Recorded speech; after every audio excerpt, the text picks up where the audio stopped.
Bienvenue sur Option Cash. Dans cette vidéo, je vais vous montrer les options qui finissent cette semaine et toutes les nouvelles positions que j'ai prises. Avant de commencer, je voudrais revenir sur ma vidéo de la semaine dernière et la perte de 1000 $ sur le spread de Merck. On ne peut pas avoir 100% des trades gagnants. L'important, c'est d'avoir une espérance mathématique positive, d'avoir la somme des trades gagnants supérieure aux trades perdants. L'année dernière, j'ai eu 85% des trades gagnants. Cette semaine, le marché US est globalement stable.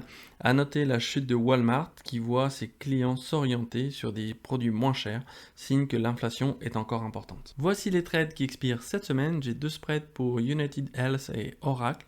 9 cachés court put, j'adore cette stratégie qui consiste à être payé pour attendre que l'action descende à la valeur souhaitée. J'ai 9 covered call, cette stratégie simple permet d'augmenter la rentabilité des actions. Je vais détailler comment ces trades finissent et l'argent que j'ai gagné ainsi que les nouvelles positions. Alibaba, énorme poussée en 5 semaines de plus de 80%.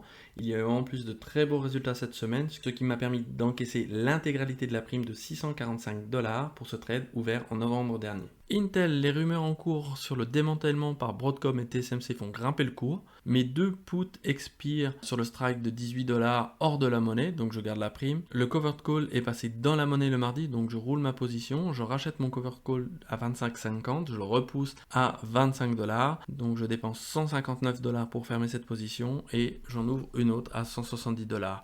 Bilan des cours, je gagne 11 $ et une semaine. Avec les options, il y a toujours un moyen de s'en sortir. J'empoche de l'argent, je relève mon prix de vente et je me donne un peu plus de temps. United Health, le jeudi, le spread est toujours entre les deux strikes 510-500, donc je roule ma position, je dépense 397 $ pour fermer ma position, je me donne plus de temps et je redescends la limite à 460 $ et j'engrange 653 $, soit 256 $ de bénéfices dans ma poche. Heureusement, car le vendredi, l'action chute de 9%, j'aurais perdu 2000 $. C'est intéressant, je décide de reprendre une autre position, un autre spread 430-420, et je prends 273 $. Oracle, pas grand chose à dire, le spread expire sans valeur, je garde la prime de 70 $ pour ce trade ouvert au mois de décembre. Parex, les 5 puts sont hors de la monnaie. On attend avec impatience les prochains résultats le 5 mars pour voir ce qu'on fait de cette action. Pour l'instant, je garde les 485 $ canadiens ou 342 $ US. J'ai pris ce cash à l'époque pour reprendre un peu plus d'actions. Cette action verse également un généreux dividende. Barrigold, après une belle poussée cette semaine, je pensais me séparer de mes 200 actions parce que j'étais au-dessus de mon strike.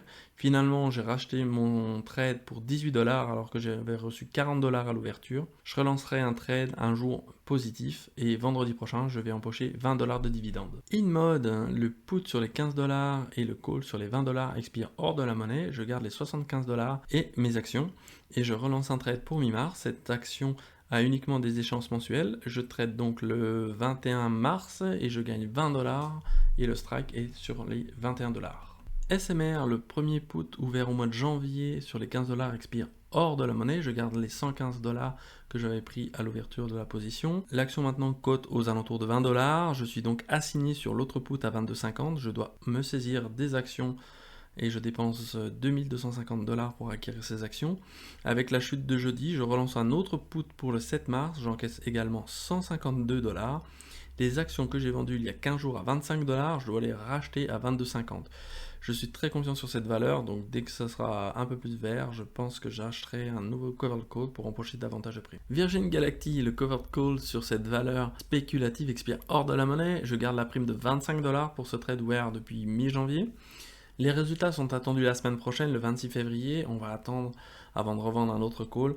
C'est important de prendre des bonnes sociétés qui font des bénéfices et ce qui n'est pas le cas pour cette société. Celsius, cette société qui propose des boissons énergisantes concurrentes à Red Bull. Ce vendredi, l'action monte de 30% suite à une acquisition. La valeur était en dessous de mon strike depuis un moment, mon strike de 25 $. Je pensais me faire assigner. Finalement, le put est hors de la monnaie. Je garde les 106 $ que j'avais pris à l'ouverture de ce trade. NIO, je garde mes actions et les 46 $ que j'avais encaissés à l'ouverture de la position. Je relance un autre call sur les 5,50 pour le 7 mars. L'action arrive dans la fin d'une congestion long terme pour moi.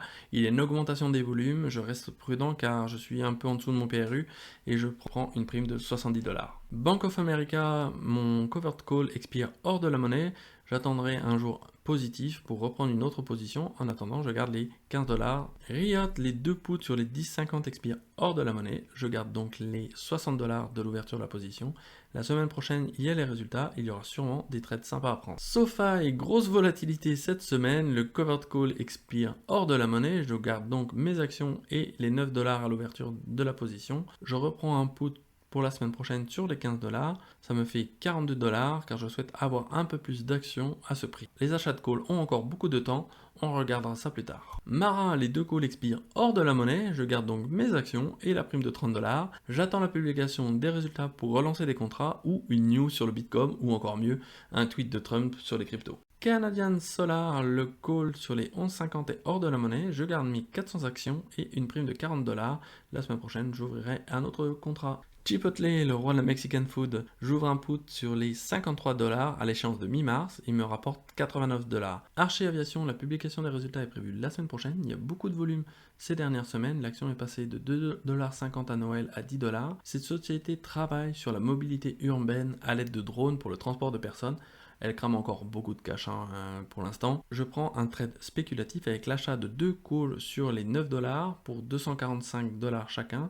J'ai la possibilité d'acheter 200 actions pour le mois d'avril à 9 $ et les revendre au prix du marché. C'est une stratégie directionnelle, il me faut que le titre monte au-dessus des 11,45 $ pour que je sois gagnant. Je prends également un autre put sur les 9,50 pour la semaine prochaine et je gagne 66 $. Texas Instruments, j'avais payé 559 $ à l'ouverture de ce spread, je paye 152 $ pour fermer cette position à 73% de profit. Je garde donc 407 $ dans ma poche. Ce trade a duré 27 jours pour un risque maximum de 3000 $. J'ai mis les flèches quand je suis rentré et sorti de ce trade. Idem pour Micron Technology, j'ai reçu 246 $ à l'ouverture de ce spread. Je paye 74 $ pour le fermer avec 70% de profit. Je garde 172 $ de ce trade qui a duré 22 jours pour un risque maximum de 1000 $. Je fermais également mes 2 puts sur Black & Decker. J'avais gagné 521 $ à l'ouverture de ce trade en décembre. Je dépense 116 $ pour le fermer. Ça me fait un gain de 405 $ en 62 jours. American Airlines, je prends un put pour la semaine prochaine sur les 15,50. Elle est sur la partie basse des bandes de Bollinger. J'encaisse une prime de 28 $ et il y a un delta de 0,41 dessus. Je souhaite faire la stratégie de la roue sur cette valeur, donc si je suis assigné, c'est très bien. Je revendrai des calls la semaine prochaine et je prendrai en plus quelques primes à chaque fois et éventuellement une petite plus-value sur les actions. Si on fait un bilan de cette semaine, j'ai vendu 3 calls pour un montant de 101 $. J'ai vendu également 5 puts pour un montant de 377 $. J'ai vendu 2 spreads sur United Health pour 529 $. J'ai dépensé 491 $ pour mes achats de calls sur Archer Aviation en espérant récupérer entre 800 et 1000 $ lors de la revente de ce contrat. J'ai acheté 100 actions Nuskel Power, ticker SMR, à 22,50. Sur l'ensemble des trades qui expiraient ce vendredi, je garde la somme de 2584 $. Mon compte continue de grossir petit à petit pour qu'on puisse arriver très prochainement à la liberté financière. Si tu souhaites que j'approfondisse certains termes de la vidéo, laisse-moi un commentaire sous la vidéo, abonne-toi, like la vidéo et à la semaine prochaine.